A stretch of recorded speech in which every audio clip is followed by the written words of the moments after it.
Hi hello and welcome. இன்றைக்கி நம்மளோட சேனலில் ஒரு TVS பிராண்டோட சூப்பர் எக்ஸல் கார்பரேட்டர் வந்து க்ளீன் பண்ண போகிறோம். அதுக்கு முதல்ல சைடு டோரோட 2 போல்டே வந்து நம்ம வந்து ரிமூவ் பண்ணிக்கணும். ரிமூவ் பண்ணிட்டு சைடு டோரை ரிமூவ் பண்ணி எடுத்துட்டேன். அதுக்கு அடுத்தபடியாக ஏர் ஃபில்டருக்கு வந்து 2 போல்டு இருக்கும். அந்த 2 போல்டை ரிமூவ் பண்ணிட்டு ஏர் ஃபில்டரை வந்து எடுத்தால் வெளியில் வந்துடும். இது வந்து air filter to carburettor flange. அது வந்து ஒரு ஸ்க்ரூ இருக்கும், கிளிப்பு போட்டு அந்த ஸ்க்ரூ வந்து ரிமூவ் பண்ணிட்டேன். நெக்ஸ்ட்டு கார்பரேட்டருக்கு ஒரு 8mm போல்டு இருக்கும். இது வந்து ஒரு கிளிப்பு மாதிரி தான் வந்து ஒர்க் பண்ணோம். அந்த போல்ட்டை வந்து 8 டி பாக்ஸை போட்டு லைட்டாக லூஸ் பண்ணுற வகையில் தான். லெஃப்ட் சைடு லூஸ் பண்ணிங்கன்னா லூஸ் ஆகிரும். லூஸ் பண்ணிட்டு பெட்ரோல் டீப்பை வந்து ரிமூவ் பண்ணிட்டேன். அதுக்கு அடுத்தபடியாக வந்து த்ராட்டலோட ஃப்ளாஞ்ச், அந்த ஃப்ளாஞ்சை வந்து லெஃப்ட் சைடு திருப்பி ரிமூவ் பண்ணி வெளியில் எடுத்துட்டேன். அதாவது த்ராட்டலோட ஃப்ளாஞ்ச். நெக்ஸ்ட்டு அதுக்கு அடுத்தபடியாக வந்து கார்பரேட்டரை வந்து வெளியில் இழுத்தா, லைட்டாக ஷேக் பண்ணி வெளியில் இழுத்தா ரிமூவ் ஆகி வெளியில் வந்துடும். அதுக்கு அடுத்தபடியாக வந்து இதான் ஜோக் கேபிள். இதை வந்து 14mm ஸ்பேனர் போட்டு ரிமூவ் பண்ணி எடுக்கணும். லெஃப்ட் சைடு திருப்பி ரிமூவ் பண்ணிட வேண்டியதான். லெஃப்ட் சைடு திருப்பி ரிமூவ் பண்ணிட்டு வெளியில் எடுத்துட்டேன். இப்போ வந்து இதான் வந்து ஒரு சூப்பர் எக்ஸலோட 70cc சூப்பர் எக்ஸலோட கார்பரேட்டர். இப்போ வந்து இந்த கார்பரேட்டர் க்ளீன் பண்ணுறதுக்கு கப்போட 2 ஸ்க்ரூவையும் வந்து நம்ம ரிமூவ் பண்ணணும்.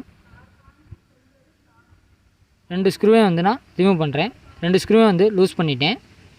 வந்து 2 ஸ்க்ரூவை வெளியில் எடுக்கிறேன் பாருங்கள். அதுக்கு அடுத்தபடியாக வந்து கப்பை வெளியில் எடுத்துட்டேன். இப்போ இதுதான் கார்பரேட்டரோட இன்டர்னல் பார்ட்ஸு. இது வந்து ஃப்ளாஞ்சோ, அதாவது உள்ளே இருக்க ஃப்ளோட்டோட பின்னு.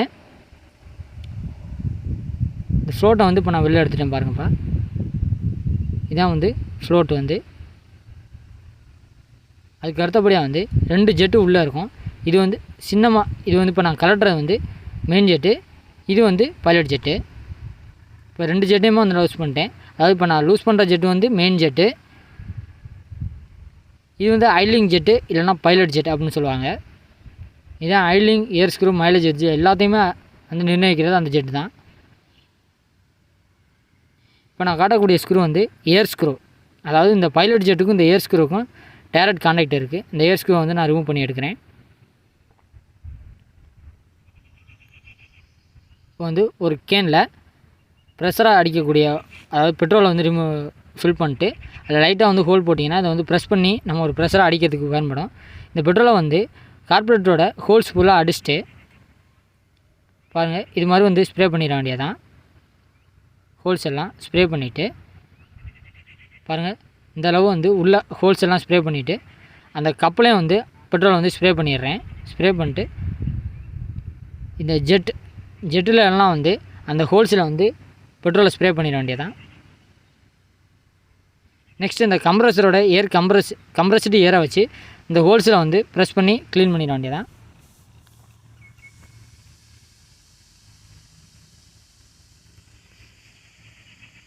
இப்போ அந்த மெயின் ஜெட்டோட ஹோல்ஸை காட்டுறேன் பாருங்கள் ஃப்ரெண்ட்ஸ். நல்லா க்ளீன் பண்ணியாச்சு. கார்பரேட்டரில் வந்து பெட்ரோலை ஸ்ப்ரே பண்ணிட்டு ஒரு டூத் ப்ரஷ்ஷை வச்சு க்ளீன் பண்ணிக்கலாம். அதாவது புது ப்ரஷ்ஷாக வச்சு க்ளீன் பண்ணிடணும். இப்போ க்ளீன் பண்ணதுக்கப்புறம் எந்தளவு நல்லா இருக்குன்னு பாருங்கள் ஃப்ரெண்ட்ஸ். பெட்ரோலை அடிக்கிறது வந்து ஒரு அந்த உள்ளே இருக்க வந்து கார்பனை க்ளீன் பண்ணுறதுக்கு தான். டூத் ப்ரஷ்ஷை வச்சு க்ளீன் பண்ணியாச்சு. அதுக்கு அடுத்தபடியாக இது பைலட் ஜெட்டு. இப்போ நம்ம அசம்பிள் பண்ண ஆரம்பிச்சிடலாம். பைலட் ஜெட்டை வந்து அதோட ஹோல்ஸில் ஃபிக்ஸ் பண்ணுறேன்.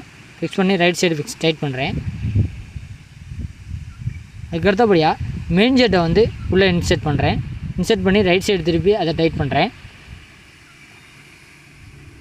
இதை வந்து ஸ்க்ரூ ட்ரைவர் வச்சு ஒரு நார்மல் டைட்டு வச்சா போதும். ஓவர் டைட் பண்ணிங்கன்னா அந்த ஜெட்டோட டாப் வந்து கட் ஆயிரும். நெக்ஸ்ட்டு ஃப்ளோட், அதாவது கார்பரேட்டருக்குள்ளே எந்தளவு பெட்ரோல் இருக்கணுங்கிறத இதுதான் நிர்ணயிக்கும். இதுக்கான நீடில் வந்து அதில் நான் ஃபிக்ஸ் பண்ணிட்டேன். நீடில் கண்டிஷனாக இருக்கான்னு செக் பண்ணிக்கணும். அதில் உள்ள மேலே டாப்பில் இருக்க ரப்பர் டேமேஜாக இருக்கான்னு செக் பண்ணிட்டு ஃபிக்ஸ் பண்ணுறேன். ஃபிக்ஸ் பண்ணிவிட்டு இந்த ஃப்ளோட்டோட பின்னு ஒன்று காமிச்சேன்ல, ரிமூவ் பண்ணல, அந்த பின்னை வந்து ஃபிக்ஸ் பண்ணுறேன். இது வந்து எந்த ஸ்க்ரூ மூலமாக நிற்காது, இந்த பின்னு மூலமாக தான் நிற்கும். இதை இன்செர்ட் பண்ணிட வேண்டியதான். இன்செர்ட் பண்ணிட்டேன். நெக்ஸ்ட்டு இதான் வந்து டாப், அதாவது கார்பரேட்டரோட பாட்டம் கப்பு. இந்த கப்பை வந்து உள்ளே க்ளீன் பண்ணிட்டு அதோட ஓரிங் கரெக்டாக இருக்கான்னு செக் பண்ணிட்டேன். செக் பண்ணிட்டு இதை கப்பை க்ளோஸ் பண்ணுறேன். க்ளோஸ் பண்ணிட்டு 2 கப்போட 2 ஸ்க்ரூவையும் வந்து போட்டு ஸ்க்ரூ ட்ரைவர் வச்சு டைட் பண்ணிட வேண்டியதான். அதாவது மைனஸ் டைப் ஸ்க்ரூ ட்ரைவர் வச்சு டைட் பண்ணிட வேண்டாம். இது வந்து ஏர் ஸ்க்ரூ, நான் முதல்ல சொன்னேன் அந்த ஏர் ஸ்க்ரூ. இதை வந்து டாப்பில் வந்து ஒரு அதாவது ஒரு ஓரிங் வரும், அதை போட்டு டைட் பண்ணிட்டேன். இது வந்து ஃபுல்லாக வந்து அதாவது ஃபுல் டைட்டு கிடையாது, போய் லாக் ஆகிற அளவுக்கு வச்சுட்டு மாட்டிட்டேன். நெக்ஸ்ட்டு கார்பரேட்டரை என்ஜினோட ஃபிக்ஸ் பண்ணுறோம். இப்போ வந்து இது வந்து ஜோ கேபிள், இதை வந்து ரைட் சைடு உள்ளே இன்செர்ட் பண்ணி ரைட் சைடு வந்து டைட் பண்ணுறோம். 14 mm ஸ்பேனர் வச்சு டைட் பண்ணிட வேண்டியதான். நார்மல் டைட் பண்ணால் போதுமானது, ஃபோர் டைட் தேவை கிடையாது இதுக்கெல்லாம். அதுக்கு அடுத்தபடியாக த்ராட்டலோட ஃப்ளாஞ்ச், அதாவது டாப்பில் வர ஃப்ளாஞ்சை வந்து ரைட் சைடு திருப்பியே வந்து டைட் பண்ணுறோம். உள்ளே இன்செர்ட் பண்ணிட்டு டைட் பண்ணிடுறோம். இது வந்து ஹேண்ட் டைட் பண்ணாலே போதுமானது, இதுக்கான டூல் எதுவும் பயன்படுத்த வேண்டியதில்லை. அதுக்கு அடுத்தபடியாக வந்து கார்பரேட்டரை வந்து என்ஜினோட ரேடியல் வால்வ் ஃப்ளாஞ்சோட இன்செர்ட் பண்ணுறான். இன்செர்ட் பண்ணிட்டு 8 டி பாக்ஸை வச்சு ரைட் சைடு திருப்பி டைட் பண்ணுறான். அதுக்கு அடுத்தபடியாக பெட்ரோல் டியூப்பை வந்து இன்செர்ட் பண்ணுறேன். நம்ம வந்து கார்பரேட்டர் க்ளீன் பண்ணிட்டோம். நெக்ஸ்ட்டு வந்து ஏர் ஃபில்டரையும் க்ளீன் பண்ணிடலாம். இதான் வந்து ஏர் ஃபில்ட்ரு. இதில் வந்து ஸ்டார் ஸ்க்ரூஸ் வரும். இந்த ஸ்டார் ஸ்க்ரூ வந்து லூஸ் பண்ணுறேன். எல்லா ஸ்டார் ஸ்க்ரூவும் வந்து லூஸ் பண்ணி ரிமூவ் பண்ணுறேன். எல்லா ஸ்க்ரூவும் ரிமூவ் பண்ணிட்டேன். அதுக்கடுத்தபடியாக ஏர் ஃபில்ட்ரு பாக்ஸை வந்து ஓப்பன் பண்ணுறான். இந்த ஏர் ஃபில்ட்ரு பாக்ஸை பாருங்கள் ஃப்ரெண்ட்ஸ், எந்த அளவு டேமேஜ் ஆகிருக்குன்னு. அதாவது அதில் இருக்க அந்த ஃபில்ட்ரு டேமேஜ் ஆகலை, அது வந்து வெளியில் இருக்க மண் இது மாதிரி தூசுக்களால் வந்து நிறைஞ்சிருக்கு. இதுமேலே வந்து டீசலை ஸ்ப்ரே பண்ணுறான். பெட்ரோல் ஸ்ப்ரே பண்ணக்கூடாது, டீசலை வந்து ஸ்ப்ரே பண்ணிவிட்டு லைட்டாக வந்து துணியை கசக்கிற மாதிரி கசக்கி நம்ம க்ளீன் பண்ணி போடலாம். அதாவது இது வந்து ஒரு எமர்ஜென்சிக்கு வந்து க்ளீன் பண்ணி போடலாம். அதாவது இப்போ தான் வந்து நம்ம வந்து அந்த ஏர் ஃபில்ட்ரு ஸ்பாஞ்சு மாற்றணும், உடனே வந்து ஒரு 1 மந்த்துக்குள்ளே இது மாதிரி ஆகுதுன்னா வந்து நம்ம க்ளீன் பண்ணி போடலாம், தப்பு கிடையாது. ரீப்ளேஸ் பண்ண வேண்டியதில்லை. இல்லை ரொம்ப நாளாக ஆச்சு அப்படின்னா வந்து இந்த அளவு இருக்குங்கிறப்ப ரீப்ளேஸ் பண்ணிடுறது பெட்ரு. மேக்ஸிமம் வந்து ரீப்ளேஸ் பண்ணிடுறது பெட்டர் எந்த அளவுமே. இப்போ வந்து ஏர் ஃபில்ட்ரு பாக்ஸோட இன்டர்னல் சைடும் வந்து இது வந்து பெட்ரோல் வந்து க்ளீன் பண்ணுறேன். நல்லா க்ளீன் பண்ணிவிட்டு நம்ம வந்து இனி ஃபிக்ஸ் பண்ண ஆரம்பிச்சிடலாம். ஏர் ஃபில்ட்ரு ஃப்ளாஞ்சை வந்து உள்ளே இன்செர்ட் பண்ணுறேன். நல்லா க்ளீன் பண்ணியாச்சு. நல்லா உள்ளே இன்செர்ட் பண்ணிடலாம். கரெக்டாக அதோடய பொசிஷனில் இன்செர்ட் பண்ணிட்டு பாக்ஸை வந்து ஃபிக்ஸ் பண்ணுறேன். ஃபிக்ஸ் பண்ணிட்டு எல்லா ஸ்க்ரூவையும் வந்து, அதாவது இதுக்கு வந்து ஸ்டார் ஸ்க்ரூ தான் வரும். இதை லூஸ் பண்ணுறப்போ கொஞ்சம் கவனமாக லூஸ் பண்ணணும். ஏன்னா வந்து ரஸ்ட்டு அதிகமாக இருக்கும், ரிமூவ் பண்ணுறது கொஞ்சம் கஷ்டமாகவே தான் இருக்கும். லைட்டாக பெட்ரோலை வந்து ஸ்ப்ரே பண்ணிட்டு தட்டி லூஸ் பண்ணுற மாதிரி இருக்கும். இப்போ வந்து ரைட் சைடு திருப்பி டைட் பண்ணிட்டேன்.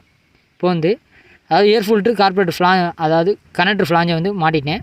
நெக்ஸ்ட்டு வந்து கார்பரேட்டரோட அந்த ஏர் ஃபில்டரை வந்து ஃபிக்ஸ் பண்ணுறேன். ஃபிக்ஸ் பண்ணிட்டு டாப்பில் ஒரு 2 ஸ்க்ரூ வரும், அதாவது இதுக்கும் ஸ்டார் ஸ்க்ரூ தான் வரும். அந்த ஸ்க்ரூவை போடுறேன். ஸ்க்ரூவை போட்டு டைட் பண்ணிட வேண்டியது. நார்மல் டைட் பண்ணால் போதுமானது, ஓவர் டைட் பண்ணால் நெக்ஸ்ட் டைம் கலட்டுறதுக்கு வந்து கஷ்டமாக இருக்கும். வந்து ஃபுல் டைட் பண்ணிட்டேன். இது மாதிரி வீடியோ போடுறதே உங்களுக்கு ஒரு உதவியாக இருக்கட்டும் தான். ஸோ சப்ஸ்கிரைப் பண்ணி சப்போர்ட் பண்ணுங்கள் ஃப்ரெண்ட்ஸ். இப்போ வந்து ஃபுல்லாக வந்து டைட் பண்ணியாச்சு. நம்ம பர்ஃபெக்டாக க்ளீன் பண்ணி அசம்பிள் பண்ணுறோம். நெக்ஸ்ட்டு மைலேஜ் அட்ஜஸ்ட்மெண்ட் பண்ணுற வீடியோ வரும். தேங்க்யூ.